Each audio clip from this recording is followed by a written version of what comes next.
Muy buenas tardes a todos, con un agradecimiento. Gracias ante todo a la página GrowLive, a Tony, a Vidal y a las personas que la manejan. También muchas gracias a mi amigo el profesor Luis Aguilar Nava, quien es quien me hace la invitación directamente. Y muchas gracias a ustedes que nos siguen desde la comodidad de su casa esta tarde bonita del mes de octubre del año 2022. Quiero iniciar esta presentación contando pues, alguna anécdota. Una anécdota que sucede aquí en Chilapa, así por 1938, 39, 37, cuando un muchacho va junto a su papá, busca a su papá. Su papá se llamaba Don Güello, Don Aurelio, y le dice: papá, quiero tener una plática contigo, o con usted, antes era de usted. Quiero tener una plática con usted, de hombre a hombre. Bueno, ¿de qué se trata? ¿Sabes, papá? Tengo una novia y ya quiero casarme. Don Aurelio era Don Aurelio Aguilar.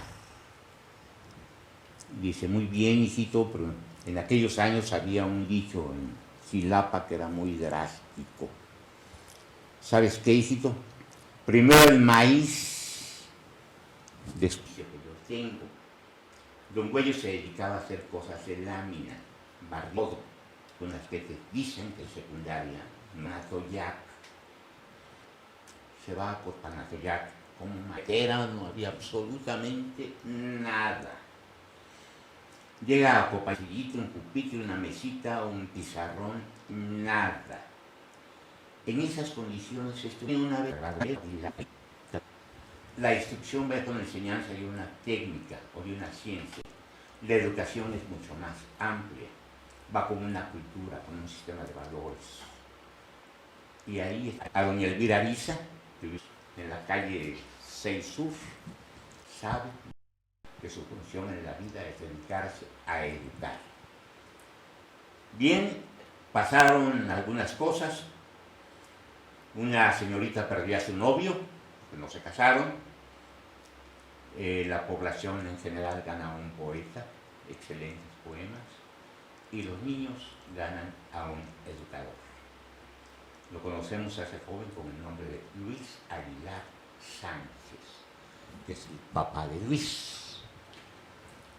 Tía Lupita Jiménez, que descansa en paz, la señora Lupita Jiménez de Silva, alguna vez platicó que llegó una persona a Chilapa que había aprendido el oficio de la panadería. En un momento en que en Chilapa no había panaderos. Llega don Demetrio Tacuba y le enseña el oficio de la panadería a 3 personas. A doña Elvira Visa, que vivía aquí, a 2 callecitas pequeñitas, una casa que conocí de niño. A doña María Arcos, en la calle 6 Sur, donde estaba la casa original de Luis Aguilar, y a doña Porfiria Torreblanca. Y es aquí donde viene. Hace un momento estaba comentando de 3 personas que son las que inician con la panadería aquí en Chilapa. Esas 3 personas son pues doña Elvira Visa, a unas par de calles aquí donde estamos transmitiendo, doña María Arcos en la calle 6 Sur, empezando a subir para San Antonio, y doña Porfiria Torreblanca. Doña Porfiria Torreblanca es la mamá de doña Petra Nava de Aguilar. Bien, y puedo decir algo. Según la revista de la Cámara de la Industria de la Panadería, los primeros pasteleros y panaderos llegan a finales del siglo XIX y llegan principalmente de Francia y de Italia. Bueno, yo siento que en Chilapa se conserva esa tradición y que la señora Torreblanca y su hija, doña Petra, no solamente enriquecieron, sino también que aportaron el ingrediente propio chilapeño a esa tradición de buen pan. Pues doña Petra y el profesor Luis Aguilar son los papás de Luis Aguilar, que tenemos aquí presente. No quiero extenderme mucho acerca de un currículum así académico muy cuadrado acerca de Luis. Lo que pasa es que Luis luego pospone, y eso lo hace generalmente, pospone a su nombre dos palabras: aficionado a. Luis, aficionado a la música, a la buena música. Sí. Aficionado a la fotografía, también. Aficionado al dibujo, con una habilidad muy buena, muy grande. Ya está aficionado al dibujo, aficionado a la poesía. He leído algo de lo que has escrito. Aficionado a la palabra escrita. Y aficionado también a la historia. Así se dice, aficionado, pero lleva esa afición a niveles increíbles. Hay una frase que dice: conócete a ti mismo. Bien, cuando una persona tiene un trauma, generalmente va al psiquiatra para que le atienda, y el psiquiatra generalmente se refiere al pasado de esa persona para saber qué es lo que le está quejando. Tanto el historiador Jesús Hernández Jaimes como el escritor Juan Miguel Zunzunegui dicen que la historia es nuestra cita al psiquiatra con nuestro psiquiatra historiador Luis Aguilar. Le cedo la palabra al profesor Luis. Gracias, Carlos Emilio. Te agradezco mucho esta presentación de esta manera tan particular, y efectivamente fuera de cuestiones de carácter académico. Es importante decir también que mi compañero de esta tarde, el ingeniero Carlos Emilio Silva, es una persona que, aparte de haber estudiado en el Instituto Politécnico Nacional, también, aunque de manera muy discreta, es un muy buen aficionado a la historia. Es un escritor, me consta que escribe cuentos, y es un placer en esta tarde compartir estos minutos en torno a un tema un tanto polémico, Carlos, de esta fecha que se acerca el día de mañana. Estamos en la víspera, y que en Chilapa se ha manejado como el día de la fundación de Chilapa. Yo quisiera empezar estos comentarios diciendo que en la historia necesitamos precisiones, porque es importante cuestionar, ahora sí, qué pasó, qué ocurrió el 5 de octubre de 1533 en Chilapa. ¿Qué ocurrió? Porque la historia la debemos manejar como hechos que ocurrieron, como hechos que se pueden comprender, analizar, y de los cuales hay evidencia de. Entonces, ¿qué ocurrió el 5 de octubre? Miren, hay muchas cuestiones en historia.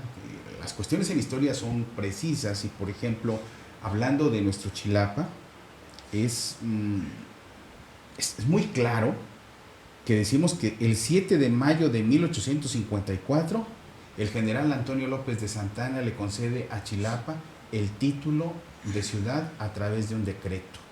Es muy concreto, hay documento de por medio, y es irrefutable.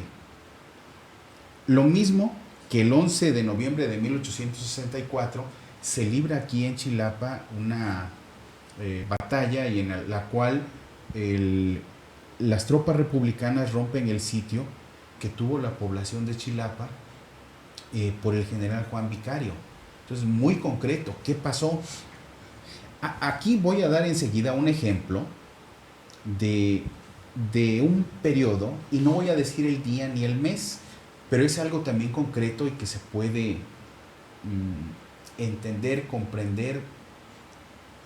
Entre 1890 y 1902, el obispo Ramón Ibarra y González es quien tiene a su cargo la responsabilidad, la regencia de la diócesis de Chilapa. Estoy hablando de un periodo. El día de ayer escuchamos una plática con el doctor Jesús Hernández Jaimes sobre Martín de Acalco, y decía, teniendo la documentación de Martín de Acalco, y le preguntan, más bien, ¿cuándo se casa Martín de Acalco? Y dice, aproximadamente entre 1801 y 1802. es válido en la historia si se tienen esas... se arriba a esa información teniendo en cuenta determinadas evidencias, determinada información, se pueden dar unos aproximados. Pero, ¿qué fue lo que ocurrió ese 5 de octubre? Esto es importante preguntárselo. Creo que no nos hemos preguntado en Chilapa qué ocurrió. Si hay datos muy concretos, como los que dije sobre Chilapa, ¿qué ocurrió aquel 5 de octubre? Bueno, hemos ido a través de ciertos caminos, de ciertas rutas que no se nos han explicado. Pero en un momento determinado, cuando se hace el análisis de las mismas, parecen no sostenerse. Así, por ejemplo, el 5 de octubre fue la llegada, sí, la llegada de alguien. Se nos dice que de los agustinos, y sí fue cierto, llegaron ese día. Ahora, lo que no se nos ha dicho, es si es importante una llegada que la estamos celebrando, ¿quién llegó y a qué llegó? De una manera me pueden decir, oye, pues es muy fácil. Llegaron 2 agustinos y llegaron a evangelizar. Sí, pero no se puede tener una reducción del conocimiento solamente a eso. Cuando digo quién llegó, ¿quiénes fueron los agustinos? ¿Qué características tuvieron como orden religiosa? ¿Cuál era su misión? ¿Cómo evangelizaron en ese momento? Entonces, eso no lo tenemos como parte del conocimiento que hasta hoy se maneja en Chilapa. Ahora bien, el 5 de octubre es una llegada, pero es una llegada de la cual no tenemos más que un esbozo muy nebuloso. ¿Es el inicio de la evangelización? Me parece que es algo que marca el núcleo de lo que vinieron aquellos 2 religiosos. Ellos vinieron a evangelizar.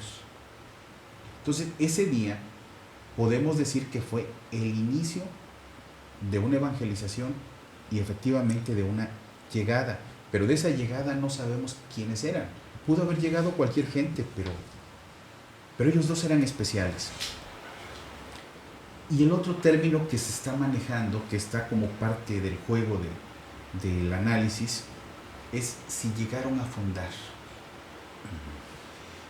Esto es algo controvertido, esto es algo que ha generado diferencias de apreciaciones y vamos a tratar de hacer una serie de planteamientos.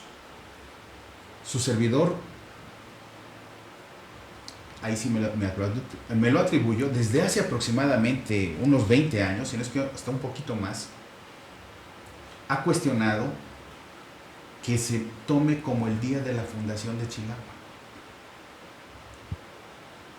Y no solamente porque Chilapa ya estuviera poblado por personas que estuvieron de los naturales, no, sino porque parece que se nos ha dicho que ese día llegaron los frailes agustinos y se trajeron a toda la gente a la parte del valle, cosa que evidentemente no ocurrió. Entonces, cuestiono que este día sea la fundación de Chilapa como nos las han dicho. ¿Fue una llegada así? ¿Fue el inicio de la evangelización? Sí. ¿Fue la fundación? No. Porque aquí tenemos que ver 2 elementos, tenemos que marcar 2 elementos. Si decir que ese día se fundó es un hecho. Y yo, el año pasado, y en esta ocasión voy a volver a considerarlo, no fue un hecho. Así como Santana le concede el título en un día a Chilapa. No fue así. La fundación de Chilapa fue un proceso, que yo digo, ese proceso duró 70 años. al menos de una chilapa, ya en tiempos del incipiente inicio virreinal. Entonces estamos hablando de este tipo de periodos largos para hablar de la fundación de Chilapa, Carlos Emilio. Ah, ya. Sí, muy claro. Luis, estamos muy acostumbrados a oír decir, llegaron los agustinos. Ah, sí, los agustinos. Como si fueran nuestros vecinos, nuestros compadres, nuestros amigos, los agustinos. Yo quisiera pedirte algo, Luis, que nos abrieras un poco los ojos acerca de la orden de los agustinos, acerca de su formación, acerca de su espíritu catequizador, en fin, un poquito así acerca de la orden, primero en términos generales y ya después específicamente acerca de las personas que llegan a esta tierra. Sí. De hecho, los agustinos fueron una orden, lógicamente, como aquel hombre llamado Agustín de Hipona, Obispo de Hipona, que se dedica un tanto a la vida monástica, pero a la vida aislada, y junta a un grupo de gente allá. Él muere en 1430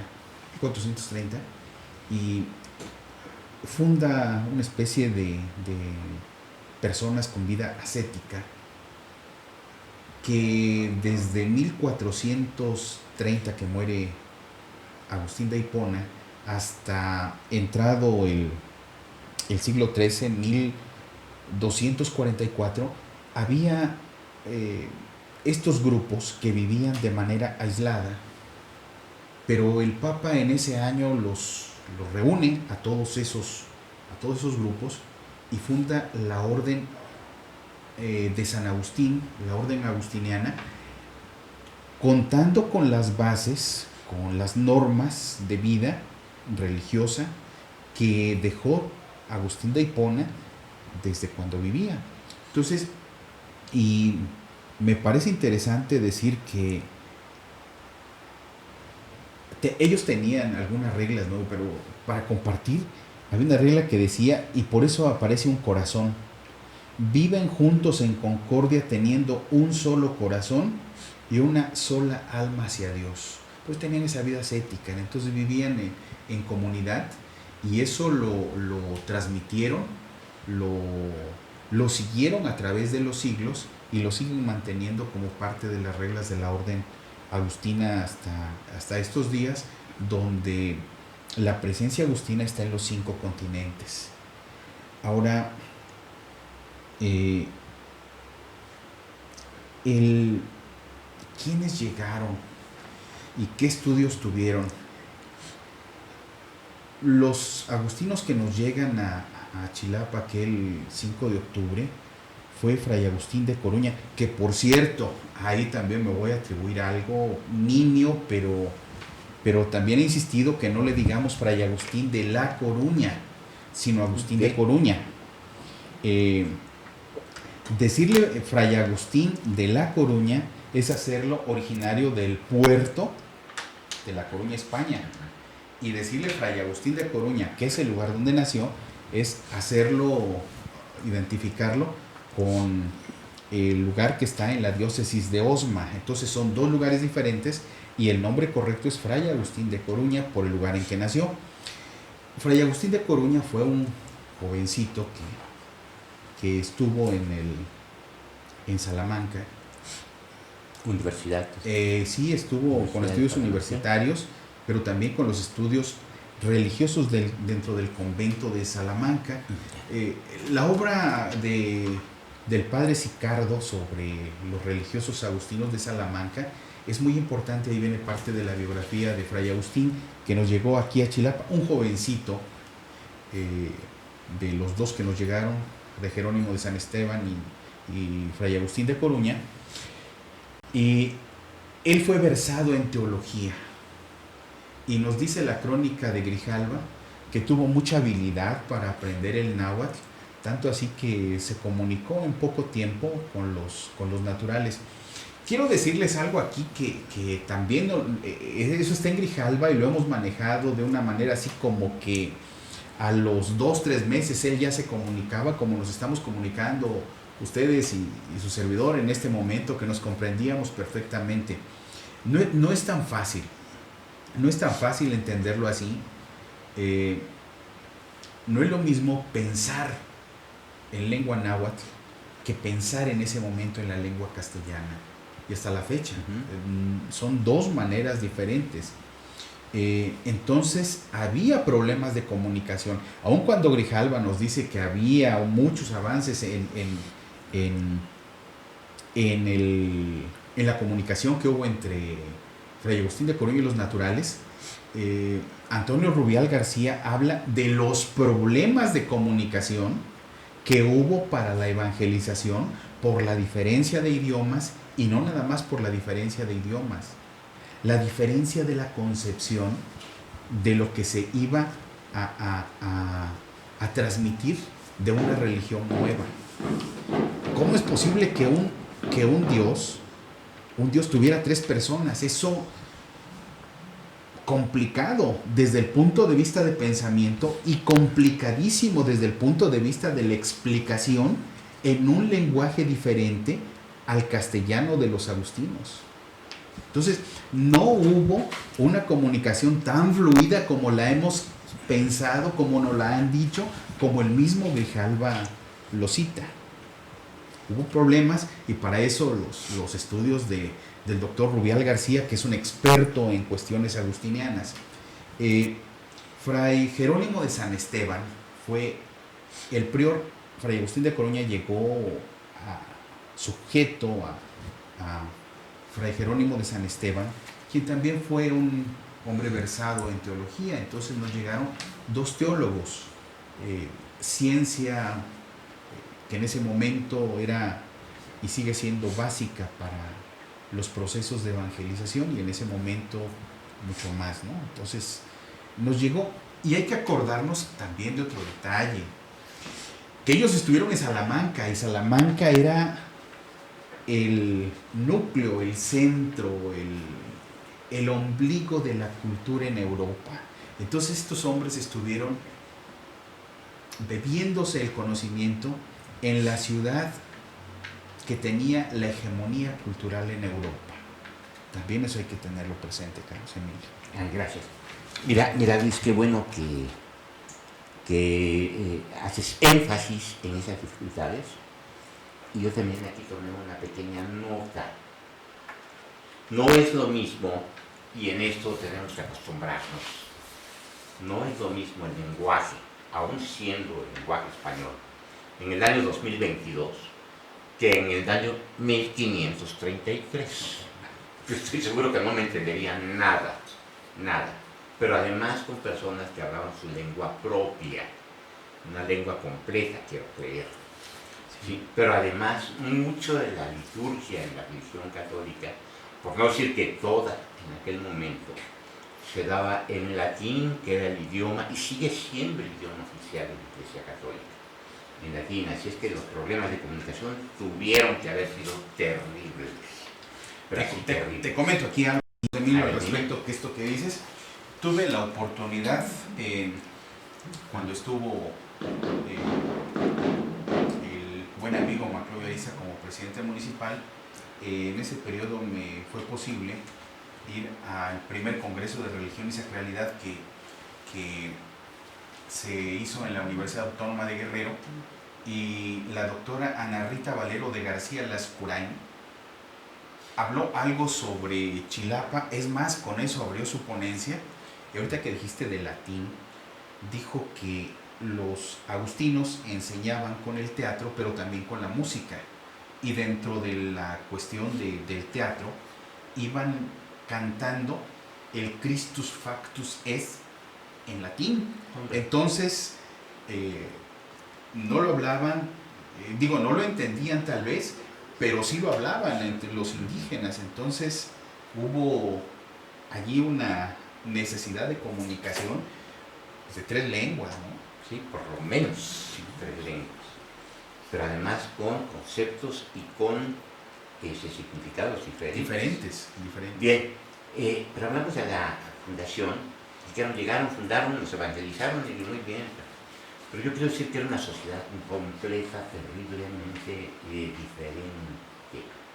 Entonces no tuvo que haber sido solamente el aspecto religioso, sino otras cuestiones dentro de la vida de una sociedad. Y ese cambio radical en la vida de una sociedad lleva tiempo, lleva mucho tiempo. Quiero nombrar así nada más rápidamente, Luis, algunas de las cosas que privaban o que eran suyas de las sociedades, de las culturas originarias de este continente. Todas eran politeístas, dioses para todos, generalmente relacionados con fenómenos naturales, ¿no? Dios de la lluvia, Dios de todo. Polígamos. No existía el concepto de una familia con un hombre y una mujer, los hijos como tal, cantidad de mujeres que pudiera tener, ¿sí? Sí. Antropófagos en algunas ocasiones, ya sea por rituales o por necesidades, o no sé, pero casi todas eran antropófagos. No había en la gran mayoría de esas sociedades, de esas culturas, una infraestructura urbana. En esas condiciones, ¿cómo sería ese proceso, ese cambio tan radical y cuánto tiempo podrá llevar? Porque no se puede hacer de la noche a la mañana. He ahí el meollo del asunto, Carlos Emilio, que me ha hecho identificar que tenemos un error histórico en decir que se funda el 5 de octubre. Contesto la pregunta después de esto que voy a decir. Llegan el 5 de octubre y Grijalva dice que durante 15 días fueron recibidos, atendidos, les gustó cómo Fray Agustín de Coruña hablaba en su lengua, pero los naturales, después de esos 15 días, les prohíben que tengan contacto con aquellos 2 agustinos y que no les den alimento. Entonces, durante 3 meses pudieron maíz tierno, con lo que pudieron, y después de esos 3 meses, al ver la insistencia, los principales permitieron que nuevamente se les volviera a hablar, pero para eso ya estamos hablando del año de 1534. A partir de entonces ya no se habla de un distanciamiento, de una separación de la comunicación entre los religiosos y los naturales.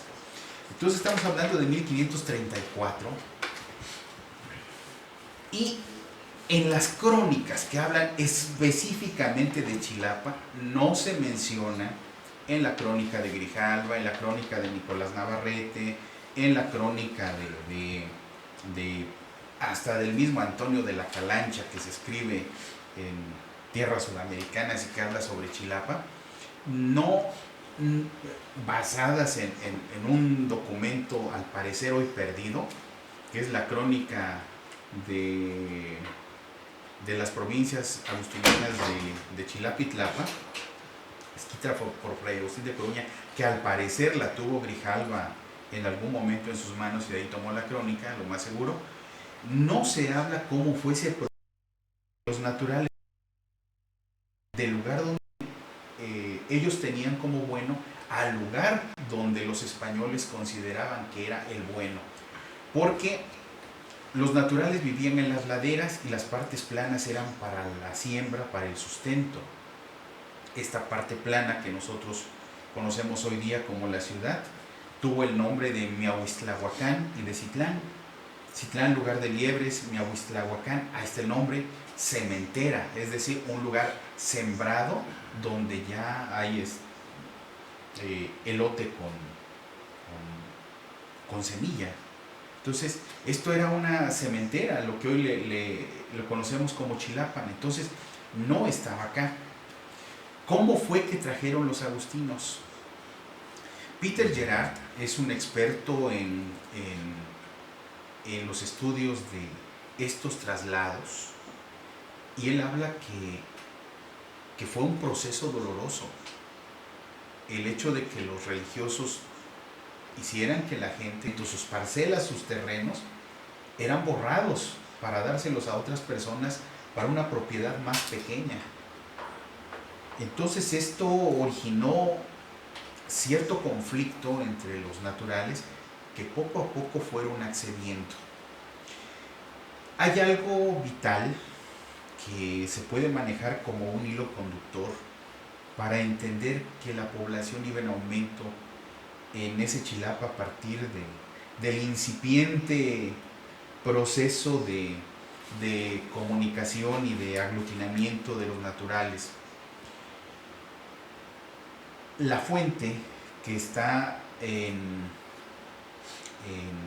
lo que fue la huerta del doctor Augurio, que erróneamente se le conoce como la pila bautismal de San Juan, es una construcción hecha en el año de 1545 y que evidentemente llevó el agua al convento agustiniano. ¿Por qué? Era lógico que ya empezaba a poblarse, que ya estaba poblándose, que ya los agustinos estaban bien exigiendo, bien convenciendo a los naturales para que empezaran a sentarse en la parte plana. Entonces era necesario que se abasteciera de agua a esa población. Aquí tenemos esa pila, que le decimos pila bautismal, erróneamente porque ni fue pila, ni fue bautismal y seguramente no fue de San Juan. Pero no es motivo de esta plática, esa fuente de 1545. Entonces esto abastecía de agua al convento ya en 1545. Ya en la crónica de Grijalva se dice que el convento ya se estaba levantando y que en el año de 1537, el 11 de noviembre, un temblor derrumba el templo y el convento, que a decir de Grijalva mismo, era el convento y el templo, el reino que existía entonces. Esto hay que ponerlo como algo de énfasis, ¿no? Porque los templos agustinos que tenemos en la ruta de los conventos en el estado de Morelos, que fueron de los primeros que hicieron los agustinos, son unos conventos hermosos. Yo tuve la fortuna de conocer esa ruta de los conventos en el estado de Morelos, la ruta de los volcanes, y son preciosísimos los templos, Ocoituco, Tlayacapan, Yecapixtla. Tuve la ocasión de estar allí y son bellísimos. Entonces, el que tuvimos aquí en Chilapa era, a decir de Grijalva, el más hermoso del reino. Bueno, pues entonces tenemos esa construcción y ya se habla, ojo, ahí en Grijalva, de que se estaba haciendo una calzada que conducía al convento. La palabra calzada hay que entenderla como se comprendía en el siglo XVI. Hoy día podemos pensar que era una avenida. En ese tiempo era un caminito, un camino que te llevaba de un lugar a otro, ¿no? Entonces, bien puede ser el camino que seguía el acueducto, bien puede ser un camino que te llevaba a una parte que estaba empezándose a poblar. Era parte de esto. Y estamos hablando de esa fuente de 1545.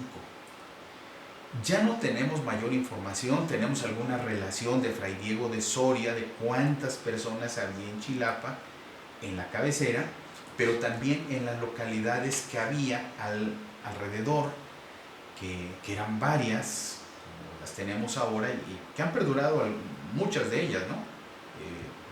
Pero al final de cuentas estaban dispersos. ¿Qué pasó? esta relación de Fray Diego de Soria nos habla ya de determinado número de tributantes o de tributarios. El tributario era el padre de familia, pero el padre de familia había que multiplicar el número de tributarios por 4. ¿Por qué? Porque era el padre de familia, era la mamá y 2 o 3 hijos. Entonces, al total, por lo general, multiplicarlo por 4. Bien, Sí. perfecto. Sí. Oye, Luis, hay algo que a mí como que no me cuadra, como que no me llega así muy preciso, y es la cuestión de las fechas. Respeto todas las opiniones, pero el año pasado, el año 2021, nos dieron una fundación de la Gran Tenochtitlan 700 años antes, exactamente 700 años antes. Y no me cuadran, aparte de que lo veo insólito tener esa precisión, por una cuestión, actualmente nos regimos por el calendario gregoriano, que fue pues hecho, impuesto ya por el Papa Gregorio XIII, y esto fue hacia finales del siglo XVI, 1580 y tantos, 1580 y una cosa de esas. Entonces, a partir de esa fecha para acá, pues ya podemos tener cierta precisión, pero anteriormente el calendario juliano, que era prácticamente el calendario romano. Para tener esa precisión en las fechas, sobre todo con ese ímpetu de hacerlos cuadrados, me da a mí no digo que así sea en ningún momento, a mí me da la impresión que lleva más bien un trasfondo político. ¿Qué podrías decir con respecto a esas fechas, sobre todo las que son antes del calendario gregoriano? Ilústranos un poquito, porque a mí me queda así, ¿no? Sí, el calendario gregoriano, donde se hacen los ajustes, Carlos Emilio, de las fechas, sí se hicieron los ajustes, pero presentaron una toma que está atrás de nosotros, donde está la fuente de San Juan, lo vamos a llamar así, la fuente, y ahí se encuentra una fecha. Los documentos de la época no marcaban las fechas como las tenemos en el calendario actual. Incluso se manejaba el calendario romano. Sí. Allí, miren, ahí tenemos de fondo, ahí está Séptima Calendas Martias 1545. Entonces, en ese tiempo el calendario romano formaba parte de los documentos y se fechaba de esa manera. Nos estás hablando de esto, y también la misma Iglesia Católica en los documentos, en las bulas, marcaba este tipo de fechas, ¿sí? Las calendas, las idus, y era un calendario que se marcaba, era un calendario que regía. Se ajustaron, fueron unos días, efectivamente a finales del siglo XVI, pero eso lo han, de hecho, trabajado los historiadores para que el calendario ajustara astronómicamente al tiempo en que iba, porque ya definitivamente había un desajuste en cuestiones de los tiempos, de las lluvias, de los meses. De los meses, ya no empataban, ya no cuadraban. Eso se dio a finales, como dices tú, del siglo XVI, pero es algo que ya en los libros actuales, incluso cuando hablan de ese tiempo, ya están ajustados. Qué bien. Sí, gracias, porque a mí no, sinceramente, como nuestro calendario es posterior. Sí. En Luis hay un silogismo por ahí. Alguna vez tomé un curso de filosofía en el cual no aprendí nada. Un silogismo que dice: todos los seres vivientes mueren. Los sacerdotes, los frailes agustinos eran hombres, por consiguiente, los frailes agustinos morían. Llegan 2. ¿Qué pasó con ellos? ¿Y quiénes vinieron después? ¿Cómo fue esa continuidad que duró más de un siglo? De hecho, duró hasta 1754. 2 siglos. 2 siglos. Más de 2 siglos presencia un poquito más de la presencia de los agustinos en Chilapa. Sí estuvieron agustinos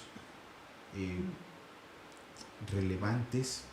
Estuvo aquí alguien que también, al igual que Fray Agustín de Coruña, que fue obispo de Popayán, estuvo Fray Diego de Soria, estuvo Fray Pedro Suárez de Escobar,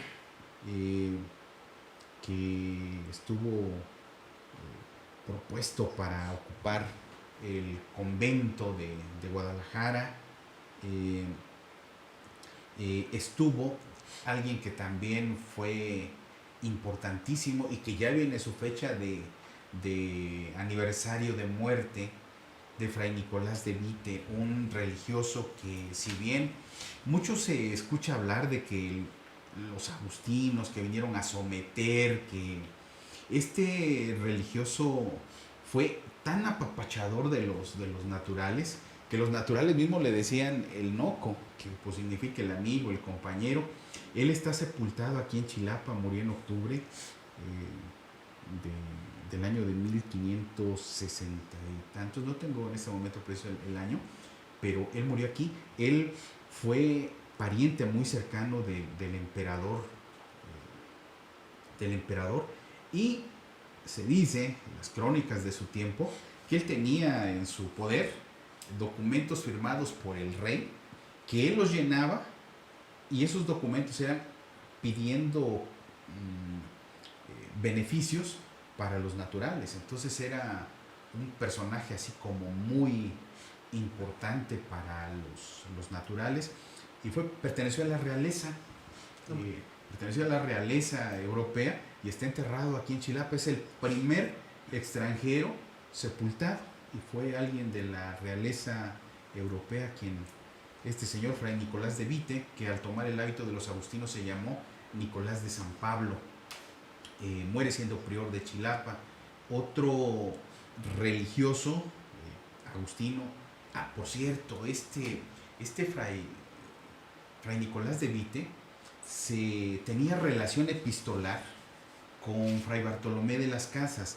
Si a Fray Bartolomé de las Casas se le considera el precursor de los derechos humanos, si estudiamos más la vida y la obra de Fray Nicolás de Vite, sus cartas que existen, las tiene Mariano Cuevas, dentro de cartas de religiosos de Nueva España, nos vamos a encontrar que pegadito al pensamiento y a la actuación de Bartolomé de las Casas estuvo el pensamiento y la actuación de Fray Nicolás de Vite. Un pariente de Fray Bartolomé de las Casas estuvo aquí en el convento de Citlala, el padre Francisco de las Casas, que fue hermano de San Felipe de Jesús. Entonces, en esta región hubo agustinos de valía, hubo algunos que también vinieron y estuvieron castigados por la orden, y a Chilapa la tuvieron como una cárcel. Hubo uno de los religiosos que estuvo aquí en Chilapa, y el convento del Chilapa le sirvió de cárcel desde que llegó hasta la muerte. Carlos Emilio, al final esto es uno de los planteamientos, que busquemos más información de los agustinos, pero eso lo vamos a dejar al final. De momento respondo a que llegaron más. Sí llegaron más, y llegaron religiosos importantes, otros no con tanto renombre, pero finalmente hubo gente de gran valía en las letras. Luis, ahorita que nombraste a Fray Bartolomé, me asaltó algo a la cabeza. En aquel tiempo, fue el siglo XVI, hubo un hombre en Inglaterra, Enrique VIII, que al final de cuentas es el hombre que manda decapitar a un verdadero intelectual de la época, a Tomás Moro. Tomás Moro escribió un libro que se llama La Utopía. La Utopía es un libro referente a la sociedad perfecta, y parece ser que influye en Fray Bartolomé. ¿Tú piensas que algunos de los agustinos de aquí, con esa cultura que tenían, habiendo estado en alguna universidad, por lo que acabas de decir, hermandad con los indígenas de la región, sería posible que algunos de ellos hubiera leído Santo Tomás? Sí. Pues dice Santo Tomás, entonces era Tomás Moro. Tomás Moro. Sí, es posible que sí, es posible que sí. Es más, el libro de Utopía sirvió para para que Tatabasco Sí. hiciera lo que hizo en favor del pueblo purépecha allá en Chapala. Pátzcuaro. Sí, Pátzcuaro, no Chapala. sí, Pátzcuaro. sí. Entonces, si lo hizo Vasco de Quiroga, también lo pudieron haber hecho los agustinos, Sí, por lo que definitivamente. acabas de decir. Sí, sí, sí. Y, por cierto, voy a hablar después de un libro que está en México y que perteneció al convento de aquí de Chilapa. Lo vamos a dejar por un poquito más adelante esa referencia. Sí, no, lo vamos a tratar. Bien, hay huellas innegables de la presencia de los frailes agustinos en Chilapa. Refiriéndome a mi infancia, que ya pasó tiempo, en lo que es la zona oriente del atrio de catedral, había todavía unos vestigios de un acueducto y vestigios, unas paredes grandotas de piedra, que siento que son, bueno, no siento, eran vestigios del convento agustino. La calle Insurgentes estaba cerrada en esa parte de Revolución y la calle 5 Oriente. Ahí se encontraban esos vestigios. Muy clara también la pila o fuente, o como le quieran llamar en San Juan, 1545. 1545. Siempre digo algo respecto a la pila de San Juan. En 1545 ya estaba aquí en Chilapa. El primer barco que llega a las costas de Norteamérica, llevando migrantes, vamos a llamarlos así, llega hasta 1620, el Mayflower. Entonces, todo ese tiempo antes, 65, 70 años antes, ya estaba la presencia aquí en Chilapa. Probablemente una imagen de San Agustín, que está en catedral, y también es probable que la imagen de la preciosa sangre, Sí. que tiene una cofradía, Sí. y también un libro. Hay que recordarles que el año pasado Héctor de Mauleón escribió un excelente artículo, lo compartimos, acerca del primer libro que llega a las tierras de lo que posteriormente sería América. Y era un libro de horas. Quisiera que nos explicaras un poquito lo que era un libro de horas y si probablemente algún libro de horas estuvo aquí en manos de los frailes agustinos. Sí. Un libro de horas es el de la liturgia de las horas que todavía tiene la Iglesia Católica y que está relacionado con las tercias, la hora tercia, la sexta, la nona, laudes, vísperas. Entonces, esos son los rezos propios de las horas que tiene la Iglesia Católica, que por lo general le da a los ministros, pero también al pueblo en general. Después de la celebración de la misa, se dice que es la segunda oración más importante de los católicos, el rezo de las horas, que son estas que acabamos de mencionar, y lógicamente que debieron tenerla los agustinos. Adelanto ya, aprovecho, con esto que dices de si tuvieron en sus manos, sí, debieron tenerlas, y también en la Biblioteca Nacional de México, allá en el año de 1990, ya llovió un poquito, iba yo con frecuencia a la Biblioteca Nacional y me encontré que está un catecismo de 1623 de un autor portugués. La edición es portuguesa, está en la Biblioteca Nacional, son alrededor de 125, 130 páginas, y hay una nota que dice: este libro perteneció al convento agustino de Chilapa. Hombre. Sí, entonces, y abajo dice: este libro perteneció al colegio de San Fernando. Entonces, ¿esto qué quiere decir? Que algunos de los agustinos que ya llegaron en el siglo XVII, aparte del conocimiento de latín, que en ese tiempo se leía en latín las horas como dices tú, Ujú. la liturgia de las liturgia. horas, también debió haber algún religioso agustino que supiera portugués, porque ese catecismo está editado en portugués. Ya. Bueno, el portugués es una de las lenguas romances, Es ¿no? una de las lenguas romances emparentada con el castellano. Bueno, Así pues, es. por mi parte ha sido increíblemente provechosa esta tarde. Yo les quiero comentar algo. Hemos llegado en esta parte de nuestra historia a un diálogo de sordos. Si me permiten, voy a platicar una anécdota de un tío mío. Voy a quitarle una palabra altisonante, no quiero herir la susceptibilidad de nadie, pero dice que dos amigos estaban discutiendo hasta que uno le dice al otro, ¿sabes qué? Yo no discuto con babosos. Y el otro le dice, el que discute con babosos será usted. Bien, entonces a eso hemos llegado a entramparnos, que si fue fundación, que si fue catequización, que si fue fundación, en fin. Yo estoy seguro de una cosa, lo digo sin temor de equivocarme. Si hace 489 años hubiera llegado un fraile con su cámara y su laptop, un fraile llamado Luis Aguilar Nava, en este momento no tendríamos ninguna discusión al respecto. Tendríamos imagen y tendríamos la palabra escrita.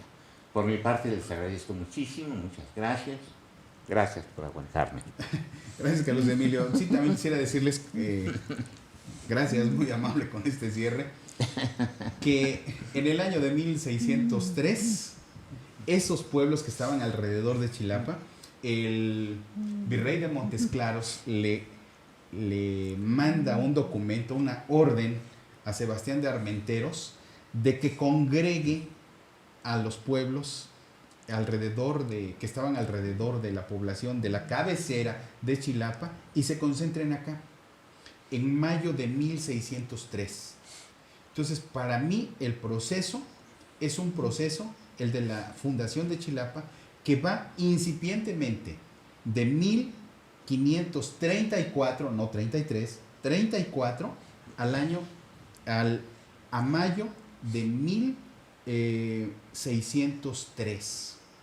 Y ahí tenemos documento de lo que acabo de decir, de la construcción, de los acueductos, de la necesidad de incorporar el líquido vital para la población, el de Fray 1581 Pedro Suárez de Escobar, que por cierto, Carlos Emilio, para cerrar también esto, y ahí lo dejo para los investigadores, para quien quiera dedicar parte de su tiempo.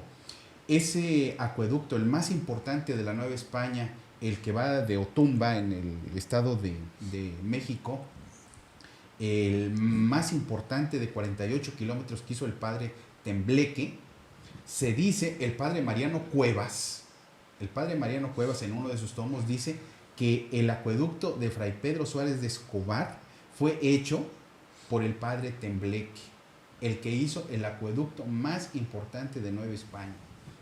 Entonces, tenemos muchísimo que investigar. ¿Con qué quiero cerrar?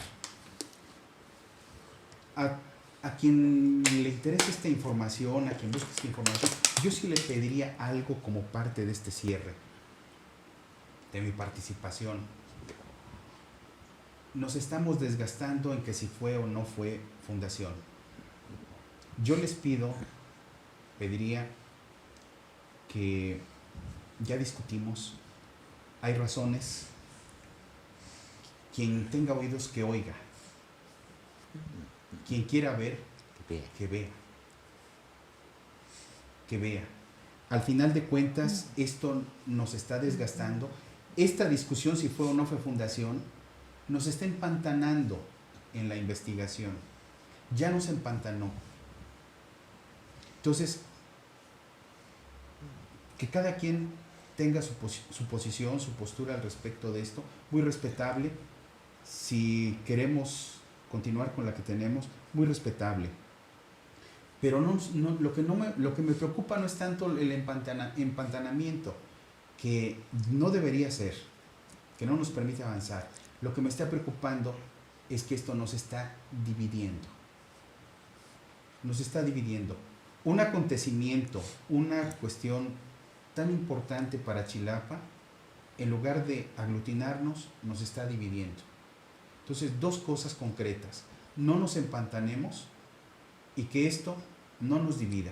Hay muchísimas cosas que podemos estudiar de los agustinos. Yo en lo personal digo, llegaron y empezaron a evangelizar, no fundaron. ¿La fundación fue posterior? Claro que sí, pero no el 5 de octubre. Es una posición clara, concreta, que dejé para el final. Y hay tantas cosas que hablar de los agustinos. ¿Quiénes fueron? ¿Qué estudios dejaron? En verdad, ¿cómo dejaron el trazo de la ciudad? ¿Esto lo podemos encontrar? Claro que lo podemos encontrar. ¿Cómo? Buscando cómo hicieron los agustinos otros espacios que fueron fundados por ellos. Caso muy concreto, con el padre Moya, que es el apóstol de la tierra caliente, y los textos dicen, fundador de muchos lugares. Hay que ver cómo los fundó. Y no hemos reparado, no hemos querido ver en Moya y no hemos querido ver en esas poblaciones cómo están, cómo es su trazo. Entonces hay mucho por hacer, no nos chantanemos. Entonces mi punto final es que hay que hacer un esfuerzo por encontrar nuevos elementos, buscar lo que nos dijo Millo, si la preciosa sangre, si San Agustín, que según el padre Torres lo trajo Fray Agustín de Coruña en sus escápulas. Entonces, ver en un momento determinado hasta dónde hay certeza en esto. También en el siglo XIX, las demarcaciones de Chilapa, totalmente agustinas. Luis, ¿me ¿Sí? permites? Por favor, Carlos Emilio. Bien, nada más quiero hacer una pequeñísima precisión. En tu participación durante las fiestas del mes de agosto, Sí. en el comentario de un libro, nombraste a Chilapa con alrededor de 20 barrios. 24 24 barrios de Chilapa. ¿Al nombre de alguno de esos barrios está en náhuatl? Jicocintla, un solo barrio. Uno solo barrio. Un solo barrio. Chilapa está en náhuatl. Chilapa está en náhuatl. Xicocintla está en náhuatl. Sí. 23 barrios están en español. Sí. Yo siento que eso nos da una clara imagen, una muy buena imagen de la presencia de los agustinos aquí en Chilapa. Sí. Entonces, pues cierro esto y voy a ser súper breve diciendo que no somos los únicos que tenemos este problema con la fundación. Tengo en las manos documento de la doctora Tere Pavía, doctora en historia, que en el año de 1997 le dice al